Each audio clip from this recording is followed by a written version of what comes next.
You mentioned, okay, they arrived on time. Were they meant to arrive late?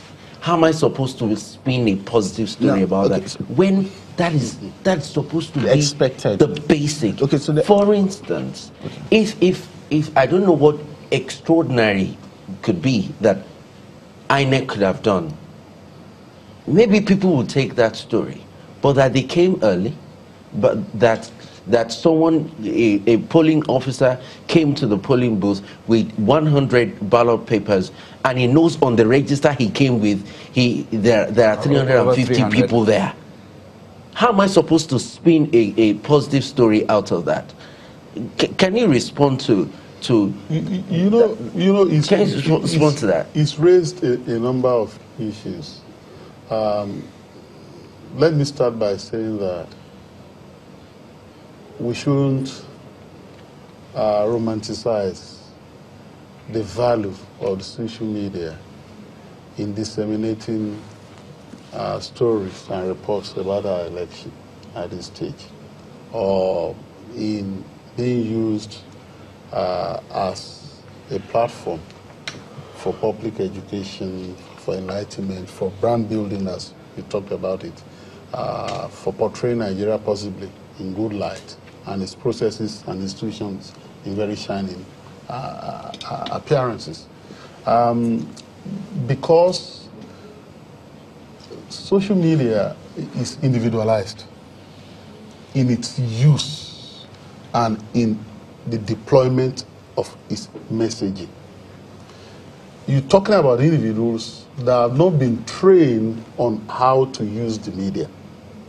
They are not like journalists or broadcasters who have at the back of their mind, in the broadcast sector, for example, the broadcasting code, or journalists who have the ethical standards that they have to care about verification, about balance, about fairness in reporting and all that. So it's individualized.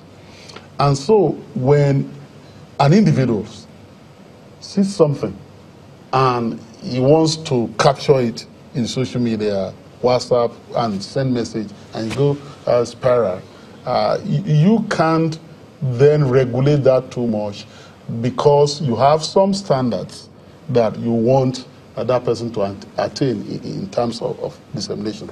So in the age of in the digital age, in the information age, in the age of the social media, where the traditional media is battling with those who break the news as they like, without any restraints or barrier, we have to worry about that. And one way we need to deal with that is to make our electoral processes seamless and very efficient, and to make electoral outcomes immediate. For example, in the United States, you having election, results are known in the evening. But now, just look at it this way. In Nigeria, we're talking about an election that was conducted yesterday, and we're talking about 73 political presidential candidates.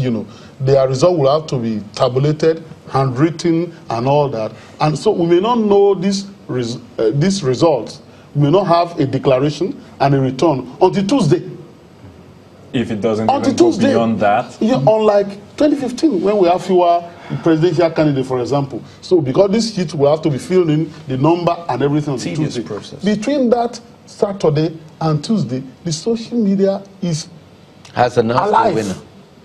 Is agog with reports of results and so on and so forth. So if we do not want the social media to be misused, we also have to think about how we're going to have a balance between when we do our elections and when the outcomes actually come. Because people want to report rumor and so on and so on. Virtually everywhere in the social media now, you know what has happened in Kwara State, you know what happened in Kogi, you know what happened in Lagos, polling and everywhere, unit by polling unit. Now the third issue. Okay. No, we will come to that. Yeah, let him land the his third thoughts. issue is that there is something about what captures the interest of an individual, or even a news organization, or a media institution, or journalist or reporter. For journalists, they say it's not newsworthy. That's their standard. They want something that is newsworthy. They want something that can provide content for their reportage. They want something that people can read, right? So for individuals who are using the social media, what's going to be the value of, hey, I came to my polling unit, everything is okay, I'm on the queue now. Some actually are doing on the social media, I voted, you know, this is the person I voted. Some of them are doing that. But when you talk about incidents, incidents are the things that drive curiosity. Oddities. Yes.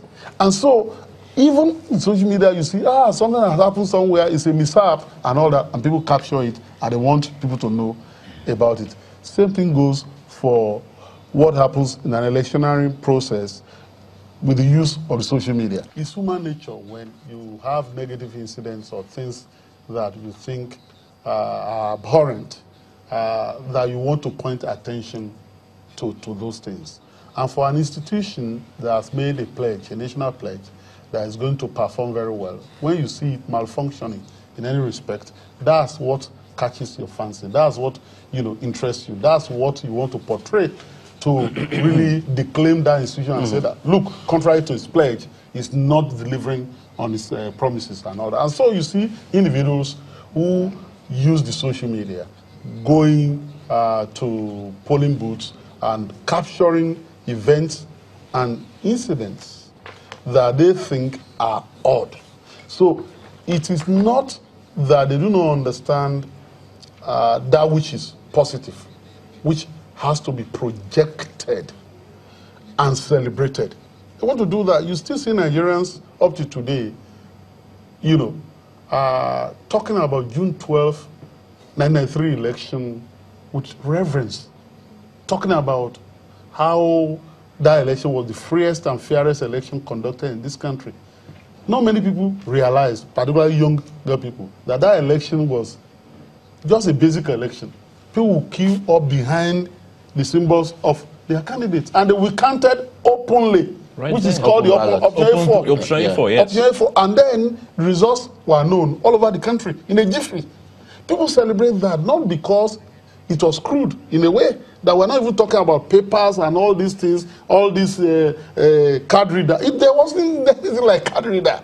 It was open system. It was so open and all that, and people still talk fondly about that.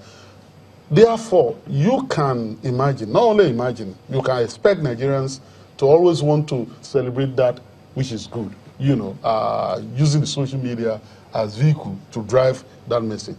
But when things are odd, when they are bad, when they are ugly, Nigerians reserve the right to talk about it. And so, if you've seen all these things, you know, play out in the social media, perhaps the best way to keep them out of the social media is to do the right thing.